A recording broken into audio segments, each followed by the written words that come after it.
वो दिन 1986 के थे।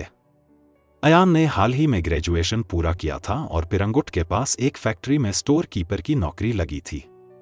उसके माता पिता सोलापुर में रहते थे, जहां खेती बाड़ी थी, लेकिन पढ़ाई के लिए अयान पुणे आया और यहीं का हो गया। अब वह शहरी जीवन का आदी हो चुका था और गांव जाने की उसकी इच्छा भी नहीं थी। नौकरी लगने के बाद अब शादी की बातें होने लगी थी।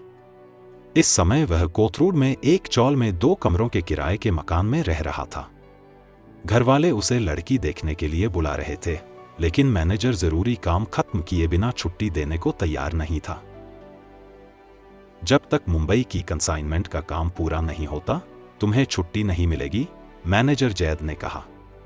लेकिन सर, इसके लिए मुझे मुंबई जाना पड़ेगा, अयान बोला। तो जाओ ना। अगर मुंबई जाकर काम जल्दी निपटाओगे तो तुम्हारा ही फायदा है, तुम्हें जल्दी छुट्टी मिल जाएगी, मैनेजर ने हंसते हुए कहा। ठीक है, मैं कल ही जाकर आता हूं, यह कहकर अयान केबिन से बाहर निकला। अगले दिन सुबह वह जल्दी उठा, जरूरी कागजात लिए और मुंबई के लिए निकल पड़ा। सुबह की सिंहगढ़ एक्सप्रेस पकड़कर वह दोपहर तक मुंबई पहुंचा। माझगांव डॉकयार्ड में कंसाइनमेंट का काम पूरा होते होते शाम हो गई। ऊपर से बारिश का मौसम और मुंबई की तेज बरसात। उस समय आने जाने के इतने साधन नहीं थे। दोपहर की डेक्कन क्वीन छूटने के बाद कोई सीधी ट्रेन नहीं थी। अब अयान किसी तरह एसटी बस बदलते बदलते रात के 1 बजे तक चांदनी चौक पहुंचा। दूर दूर तक न कोई इंसान था, न कोई कुत्ता तक। चारों तरफ घना जंगल था। हाईवे के किनारे कुछ दूर चलकर वह कोथरूड गांव की ओर जाने वाले कच्चे रास्ते पर मुड़ गया। रास्ता ऊबड़ खाबड़ था, कहीं पत्थर तो कहीं कीचड़। लेकिन गांव में पलाबड़ा होने के कारण अयान को अंधेरे और सुनसान रास्तों की आदत थी, इसलिए उसे डर नहीं लग रहा था। वह करीब 1 मील चला होगा कि अचानक उसके कानों में घुंघरुओं की छमछम की आवाज आई। वह चौंक कर रुका और पीछे देखा। एक पल के लिए उसे डर का एहसास हुआ, क्योंकि पीछे दूर दूर तक कोई नहीं था। फिर उसने आगे देखकर तेजी से चलना शुरू कर दिया। कुछ कदम बढ़ने के बाद वही आवाज फिर से सुनाई दी। इस बार उसने पीछे मुड़कर देखने की हिम्मत नहीं की। अब उसे लगने लगा कि कुछ गड़बड़ है। साहब, ओ साहब, आवाज सुनकर अयान ठिठक गया। एक पल के लिए उसके रोंगटे खड़े हो गए। उसने धीरे धीरे पीछे मुड़कर देखा। वह एक रियाज था। कमर तक नंगा शरीर, लंबे बाल, हाथ में एक चाबुक, माथे पर कुमकुम, काला सांवला चेहरा, पतली मूंछें, शरीर सामान्य कदकाठी का। कमर के नीचे रंग बिरंगे कपड़ों की पट्टियों से बना वस्त्र, जो पैरों तक लटक रहा था और उस पर बंधे घुंघरू चलते वक्त बज रहे थे। अयान को ठिठका हुआ देखकर उसकी आंखों में एक अजीब सी चमक आई। साहब, रुको जरा, वह फिर बोला और अयान के पास आ गया। अभी कुछ देर पहले जब मैंने पीछे देखा तो वहां कोई नहीं था, तुम अचानक कहां से आ गए? अयान ने पूछा। मैं झाड़ियों में था, इसलिए तुम्हें नहीं दिखा, वह बोला। अच्छा, तो फिर आवाज क्यों दी? अयान ने पूछा। साहब, मुझे शिंदेवाड़ी जाना है। आज जोगवा मांगने निकला था, लेकिन पूरे दिन में 1 रुपया भी नहीं मिला। जोगवा मांगने निकले आदमी को खाली हाथ घर जाना अशुभ होता है। देवी का प्रकोप हो रहा है, देखो कुछ गड़बड़ तो नहीं। रुको, देखता हूं, अयान ने कहा और अपनी जेब में हाथ डाला। जेब से 100 रुपए का नोट निकला और कुछ नहीं था। अयान की सैलरी वैसे भी सिर्फ 250 रुपए थी, उसमें खुले पैसे नहीं थे। अगर वह 100 रुपए इसे दे देता तो उसे पूरे महीने भूखा रहना पड़ता। माफ करना भाई, लेकिन मेरे पास खुले पैसे नहीं हैं और 100 रुपए देने की मेरी औकात नहीं है, अयान ने कहा। एक काम करो, अभी 100 रुपए दे दो, अपना पता दे दो, कल मैं तुम्हें 99 रुपए लौटाने आऊंगा, वह जोगता बोला। क्या? तुझे क्या मैं बेवकूफ दिख रहा हूं? अब अयान की भाषा में अहोझो की जगह सीधे अरे तूरे आ गया था। साहब, विश्वास रखो, जोगता हंसते हुए बोला। अबे हट और मुझे भी जाने दे, अयान इतना कहकर आगे बढ़ गया। थोड़ा ही आगे बढ़ा था कि फटाक फटाक की आवाज उसके कानों में पड़ी। उसने पलटकर देखा तो वह जोगता सड़क के बीचों बीच खड़ा होकर खुद को कोड़े मार रहा था। उसके लंबे बाल उसके चेहरे पर गिर गए थे, उसकी आंखें लाल सुर्ख हो गई थीं और अचानक वह भयानक तरीके से चीखने लगा। उसकी वह चीख इतनी डरावनी थी कि आयान के कान सुन पड़ने लगे। फिर वह अचानक और भी जोर से कर्कश आवाज में चिल्लाने लगा। आयान ने एक पल भी बर्बाद नहीं किया और वहां से भाग निकला। लगभग 50 मीटर दौड़ने के बाद उसने पीछे मुड़कर देखा, लेकिन अब वहां कोई नहीं था। पूरी सड़क वीरान थी। आयान समझ गया कि यह कोई साधारण घटना नहीं थी। उसने वहां ज्यादा रुकने की बजाय भागना ही बेहतर समझा। कीचड़ और पत्थरों से भरी सड़क पार करते हुए वह जैसे तैसे अपने घर पहुंचा। दरवाजे पर ताला लगाकर उसने चौल के दोनों ओर देखा। वहां कोई नहीं था। वह घर में घुसा, कंधे पर टंगा बैग खूंटी पर लटकाया और कपड़े बदलने लगा। दरवाजे खिड़कियां ठीक से बंद कर उसने बिस्तर पकड़ लिया। उसका दिल अभी भी तेज धड़क रहा था। जरा सा भी शोर होता तो उसके रोंगटे खड़े हो जाते। वह घटना को समझने की कोशिश कर ही रहा था कि दिन भर की थकान ने उसे नींद के हवाले कर दिया। रात के करीब 3 बजे उसे घुंघरुओं की आवाज सुनाई देने लगी।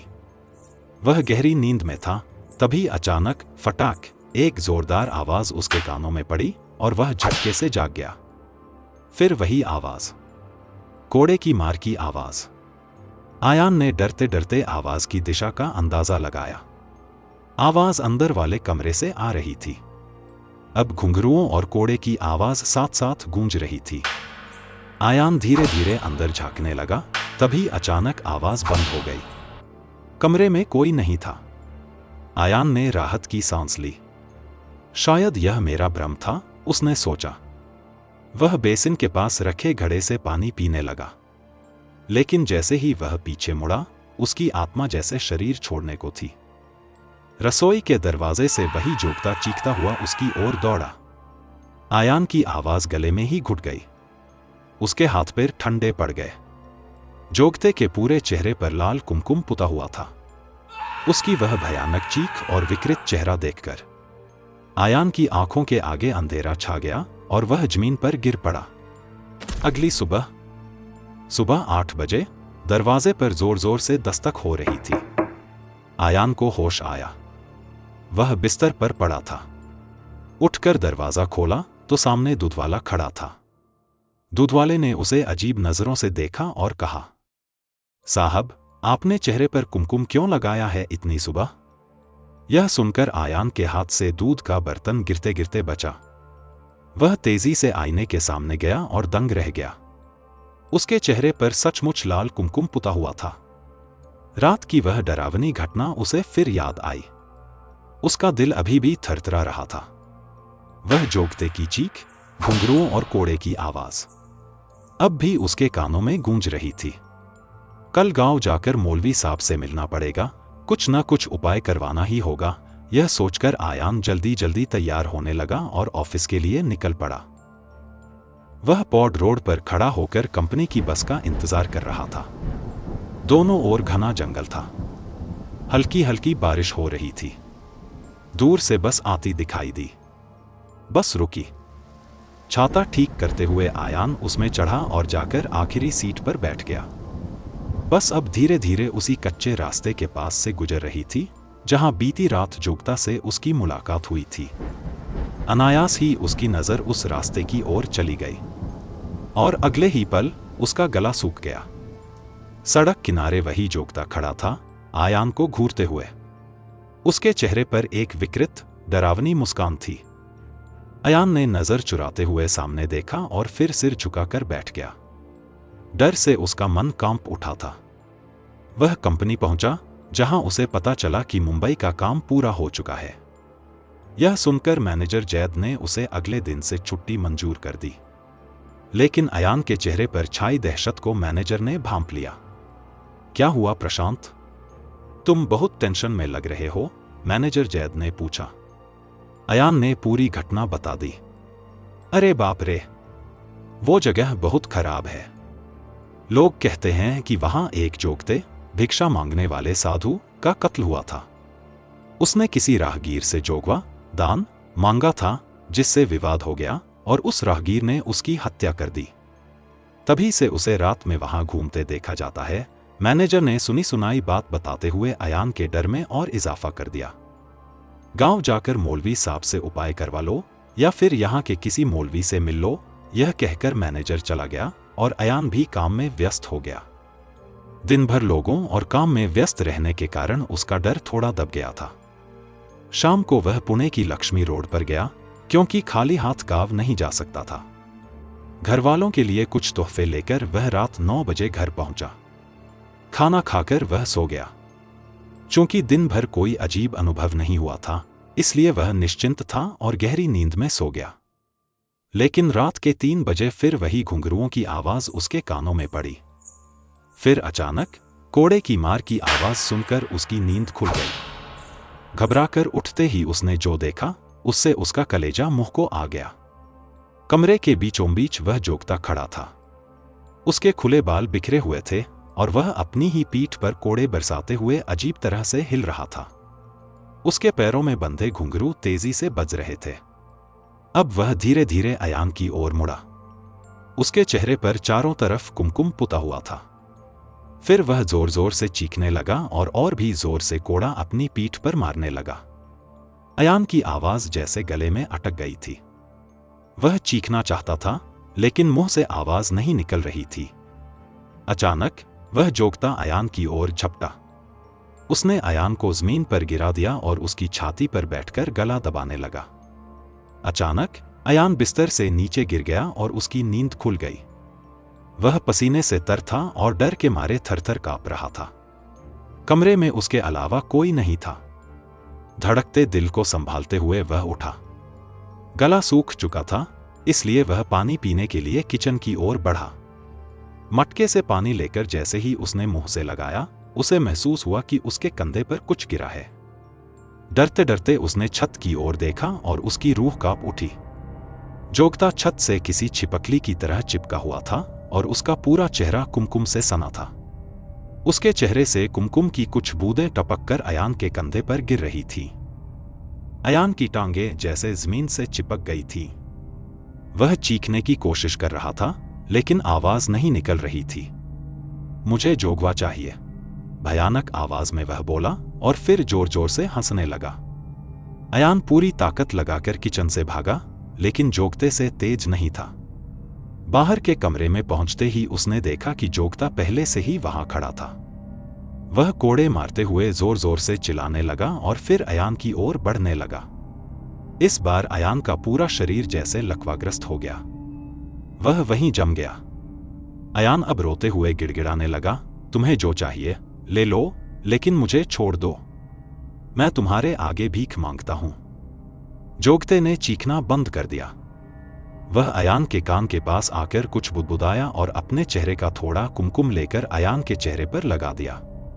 जब तक मेरे लिए जोगवा नहीं मांगोगे, मैं नहीं जाऊंगा। यह कहते हुए वह फिर अपनी पीठ पर कोड़े बरसाने लगा। उसके बिखरे बाल उसके चेहरे पर आ गए थे। उसकी भयानक चीखें अयान के कानों में गूंजने लगीं। अंधेरा छाने लगा और अयान बेहोश होकर गिर पड़ा। सुबह के 9 बज चुके थे। बाबू, जो अयान का गांव का दोस्त था, उसके घर आ रहा था। उसे गांव के लिए कुछ सामान देना था, इसलिए वह सीधे अयान के घर पहुंचा। लेकिन जैसे ही उसने चौल के बाहर भीड़ देखी, वह चौंक गया। भीड़ के बीच से रास्ता बनाकर उसने जो देखा, उससे वह हक्का बक्का रह गया। अयान, जिसे वह अच्छी तरह जानता था, अब अपनी पीठ पर पट्टे की मार कर रहा था और उसके शरीर पर कुमकुम पुता हुआ था। आसपास के लोग उसे अजीब तरह से देख रहे थे। अयान, ये क्या कर रहे हो? लाला ने चिल्लाकर पूछा। लेकिन अयान किसी तंद्रा में था। लाला ने घबराकर उसका हाथ पकड़ा, उसे झकझोरा और जोर से पुकारा, क्या कर रहे हो? होश में आओ। तभी अयान जैसे किसी गहरी नींद से जागा। उसने खुद को और आसपास के लोगों को देखा और सहम गया। लाला उसे अंदर खींचते हुए उसके घर ले गया। पहले नहाकर आओ, फिर बात करते हैं, लाला ने कहा। नहाने के बाद जब अयान वापस आया तो लाला ने पूछा, यह सब क्या था पश्या? अयान रो पड़ा और उसने पूरी घटना बता दी। ये तो बहुत भयानक है, कुछ करना पड़ेगा। पहले मुझे बताओ, यह सब कहाँ हुआ था? मुझे वो जगह दिखाओ, लाला बोला। अयान सहमते हुए बोला, वो हर दिन मुझे परेशान कर रहा है, दिन में भी और रात में भी। उसे कुछ बड़ा नहीं चाहिए, बस एक छोटी चीज चाहिए। क्या? बकरा, मुर्गा या कुछ और? लाला ने पूछा। अयान ने कांपते हुए जवाब दिया, नहीं, उसे कुछ बड़ा नहीं चाहिए, बस एक सिक्का, 1 रुपए का सिक्का या उससे ज्यादा, बस उसे जोगवा चाहिए। लेकिन उसी जगह पर। जोगवा? उसी समय जब वह मुझसे मिला था, लेकिन अब मुझसे यह नहीं होगा क्योंकि मैंने उसका रूप किसी और के माध्यम से देख लिया है। उसी समय जब वह मुझसे मिला था, लेकिन अब मुझसे यह नहीं होगा क्योंकि मैंने उसका रूप किसी और के माध्यम से देख लिया है। उसी में उसकी आत्मा कैद है, अली बोला। ठीक है, मैं उस समय और उस जगह जाऊंगा जहां वह तुम्हें दिखाई दिया था और उसे जो चाहिए वह देकर आऊंगा, लाला बोला। रात हो गई। लाला रात 1 बजे उस कच्चे रास्ते पर जाकर खड़ा हो गया। अयान उसके साथ नहीं गया था। लाला उस सुनसान सड़क पर उसकी प्रतीक्षा कर रहा था। तभी उसके पीछे से घुंघरुओं की आवाज आने लगी। लाला ने पीछे मुड़कर देखा और पल भर के लिए कांप गया, क्योंकि वही जोगत्या उसके ठीक पीछे खड़ा था। लाला ने अपनी जेब से 1 रुपया निकाला और उसके हाथ में रख दिया। अब उसका पीछा छोड़ दो, मैंने तुम्हें जोगवा दे दिया है, लाला बोला। वह जोगत्या उस सिक्के को देखता रहा, फिर एक अजीब सी हंसी हंसते हुए पास की झाड़ियों में गायब हो गया।